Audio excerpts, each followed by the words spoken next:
Война началась с того, утром проснулись, заревели все и повели нашего отца на фронт. Мы провожать. Проводили до соседней деревни, там еще собрались мужики и пошли в военкомат за 20 километров пешком. Вот. Ну, все, это прошло, воюют, приходят похоронки, все. До нас пока немцы не доходили, и в одно прекрасное время вечером танки, машины, пушки в деревню. Деревня это была Брянская область, Трубчевский район, Нилевский сельский совет, деревня Острые Лука. Налетели немцы, налетели и с таким ревом остались в деревне, когда забрали всех, ушли на войну мужики. Остались одни женщины, старички и пацаны.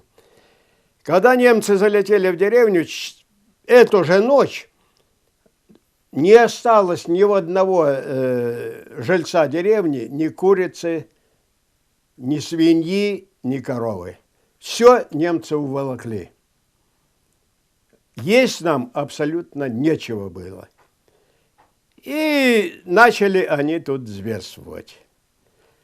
Нас, значит, уже на ночь начали в окоп, в яму закрывать, чтобы мы никому сведения там не передали партизанам.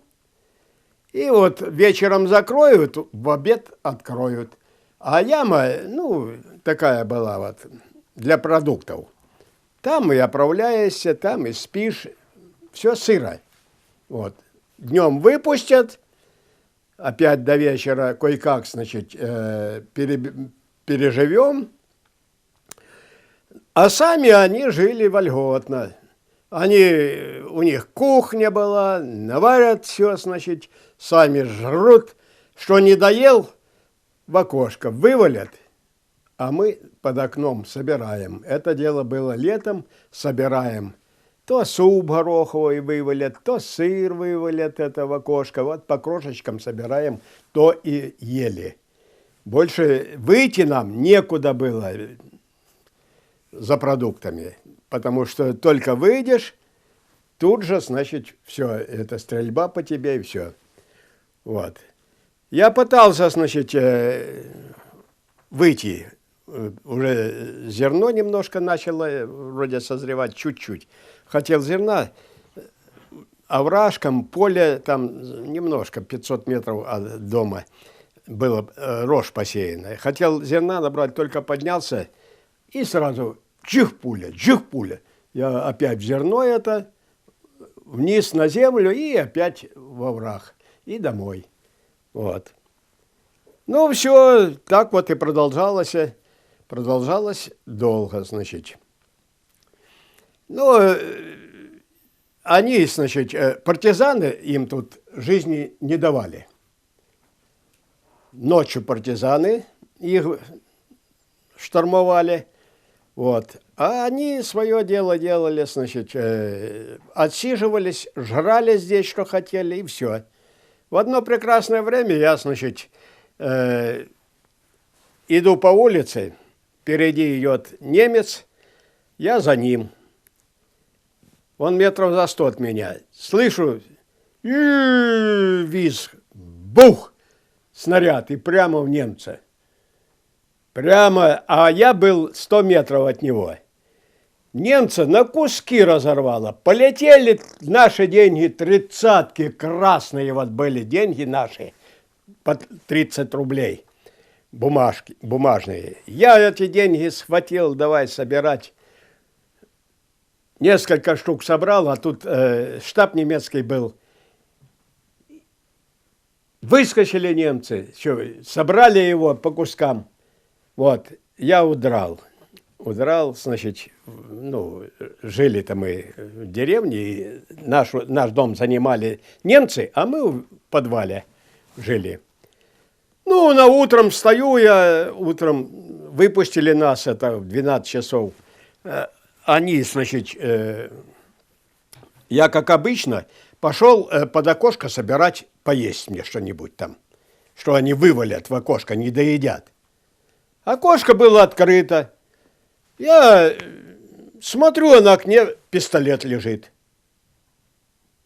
Мне он и не надо был, пистолет. Зачем я ее схватил и бежать? А немец увидел и за мной. Догнал, поставил метров 20-30 от меня. Сам стал с пистолетом, и на меня пистолет. На мое счастье, второй немец в окошко выглянул и видит, что тот нацелил меня бить с пистолета, стрелять. Он что-то с ним переговорил, второй немец. Вот, тот пистолет опустил, подошел этот немец, с ним переговорил, меня подозвал, пинка такого дал, я 3 раза перевернулся там, картошка была уже посажена сантиметров 20-30, выросла картошка. И все, они ушли. Ушли. Через неделю никого в деревне не осталось, ни одного немца. На второй день как налетели самолеты. А мы, раз немцев нет, мы вот эти маленькие от 7 до 12-13 лет собрались посреди деревни, значит, радоваться. Раз немцев нету, все. Вот. Как самолеты налетели, как пустили бомбы, мы думали афишки. Сначала сверкали, нам часто бросали там афишки. А они как ближе подлетели, как завизжали, как начали рваться, мы в дом. В дом этот, значит, спрятались. Я, сестра, брат, значит, спрятались. Бомбы в дом сам не попали, а рядом. Дом разворотило. Мы бы, конечно, там не выжили. Нас бы побило. Но деревенские скамейки эти были, по 100 миллиметров скамейка, толщина доски. Мы под ними сидели, эти бревна на них, а мы под ними сидели. Дом загорелся, выскочили, самолеты развернулись, еще раз бросили. Кого они там бомбили? Немцев не было уже. Кто бомбил?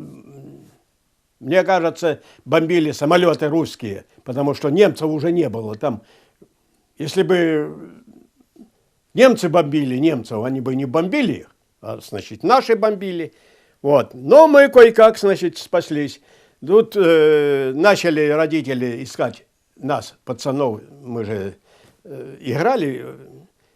В общем, через час деревня была, домов 250, ни одного домика не осталось.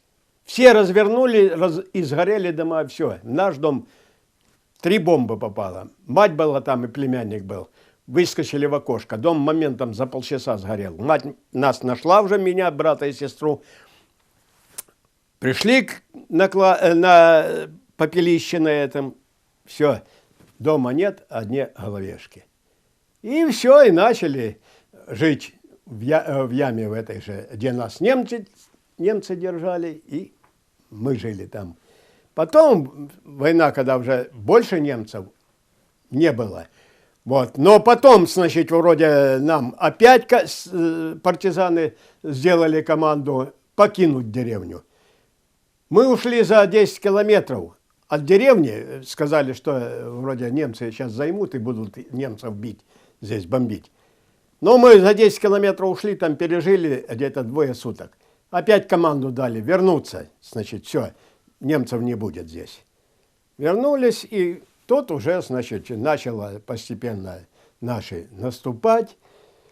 Немцев нет, нам было уже поспокойнее жить.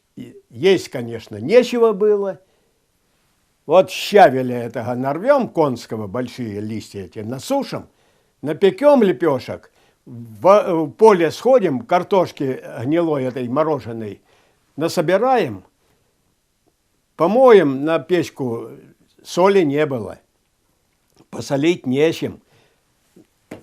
Печку разожжем, русских печек не было, а железной печке или выложили печечку каменную на улице, напекем, вот этими питались.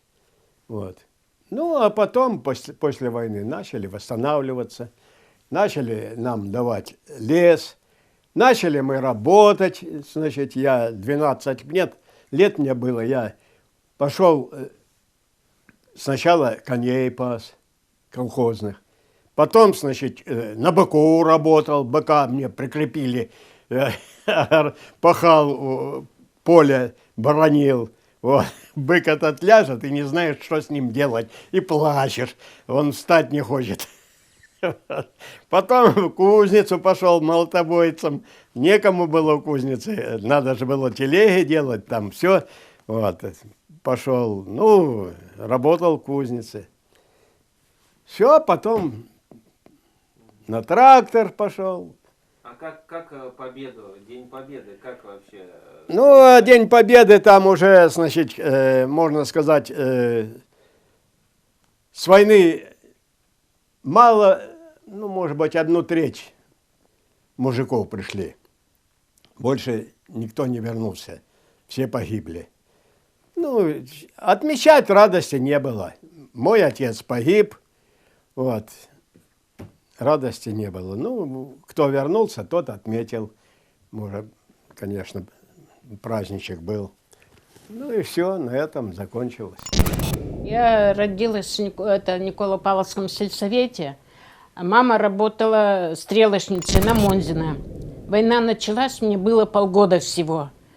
Это я мало помню, ничего не помню. Потом мама стрелочницей работала и продавала хлеб. На весу такая была киосочка, и в киоске вот это скамейки, полки были по всей скамье, это пол этой киоски. И она продавала хлеб. А меня посадила тут, я потом, когда она хлеб раздала людям, я эти крошечки собирала и кушала. Больше я ничего. А потом мама у меня умерла, мне было 4,5 года. И все, больше я ничего не помню. Потом жила у маминой сестры, а папка вернулся сюда, в Тагил, женился, и вот меня привезли, и меня воспитала мама не родная, но она меня воспитывала. Ну, у нее не было своих детей, она меня воспитала, на улицу не выбросила, образование мне дала, я пошла работать. И вот и все. И я ее досмотрела до конца ее жизни. А папа воевал, да? Да, папа воевал. А он что-то рассказывал про войну? Да что-то я, знаете, это самое, не вникала в это и не спрашивала. Ну, он воевал, но где, тоже не знаю. Вот и все. А много было вообще фронтовиков, ветеранов здесь, в Тагиле? Вот обращались? Много было. Мамка, с которой я жила, она на НТМК, ну тогда не НТМК было. И это все они для фронта готовили, да все. А про родную вот что было, я сказала, и все.